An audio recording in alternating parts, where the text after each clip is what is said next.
Hello, I know I haven't posted in a long time, but I made this thing for my drama class and I would like to read it out as a speech kind of thing, because hopefully it might help some people. Anxiety sucks. It really does. It affects everything. Schoolwork, friendships, relationships, shopping, talking, and body language even. Everything. Panic attacks happen with it, and it can range differently from uncontrollable breathing to crying to both at the exact same time. And they're different for everyone. Some people just go mute. It can even go to seizure-like attacks. I've had one, actually, where I was blacked out, crying and uncontrollable screaming, and I got told it looked like a grand mal seizure. Anxiety feels like being engloved in blackness and like a tube is squeezing your throat and ribcage. It resists your legs to move, and when in relationships it almost destroys them. It makes you think that your friends don't really like you, they're just tolerating you. It makes you think your girlfriend or boyfriend doesn't really love you. They feel bad for you. They're faking it.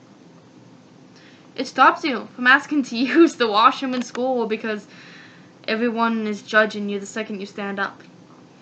It withholds you in its hard, sharp, painful grasp, holding your throat, and your whole body is pretty much paralyzed. When anything goes wrong, it makes you feel like it's your fault even if it isn't. There's different types of anxiety too. There's test anxiety, social anxiety, relationship anxiety, OCD.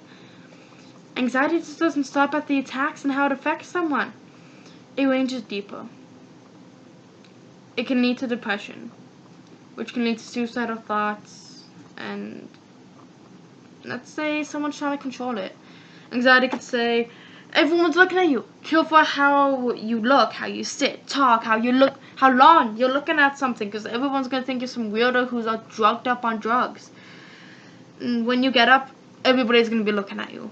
Everyone. Every single eyes is going to turn straight to you because you made a noise when you stood up. And you could tell those thoughts, no one's paying attention to me, they're doing their own thing. No one really cares. And then depression could come in and say they're not paying attention to you because they don't care. That's right, about you.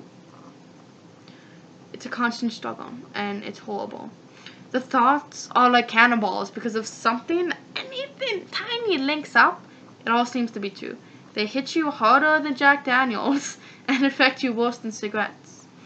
It's about caring what everybody thinks about you. It's about not knowing if someone really honestly cares. It's about thinking you're a burden to everybody and everyone, everything. It's wanting to tell someone something or ask them something but being scared to speak. It doesn't come and go, it's constant. It fogs up your brains and it feels like a release when I'm alone or with someone who has it and understands. Being around someone new or intimidated makes the anxiety skyrocket. Losing a friend makes it even worse.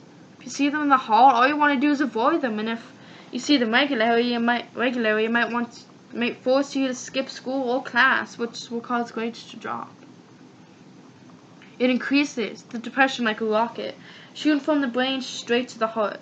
When it gets too much, people tend to lean towards drugs and alcohol, which can lead to addiction and overdose. Because this is the only thing that makes me feel okay, or this is the only thing that's there for me. It's really hard to believe that this is all connected, but it is. It's like strains in the brain, it's all connected.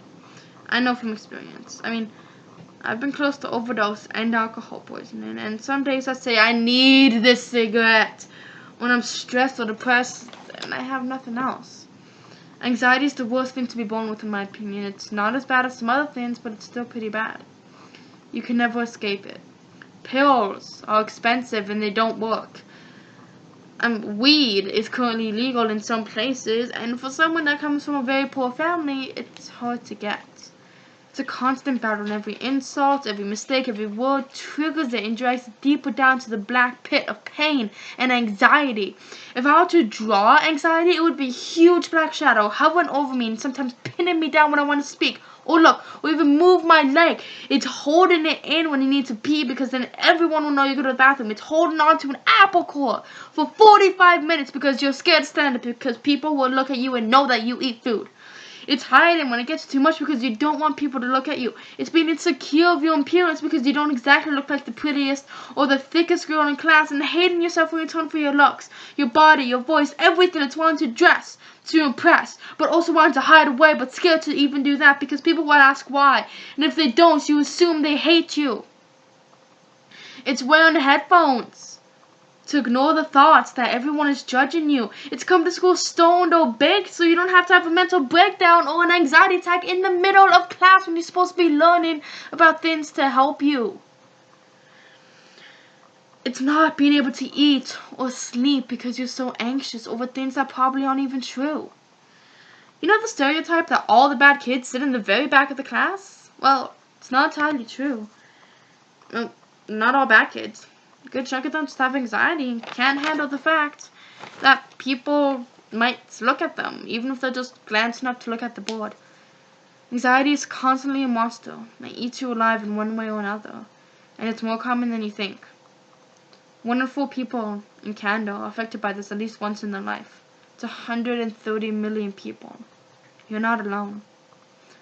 Next time you see someone fidget, twitch, or seem upset, this might be why.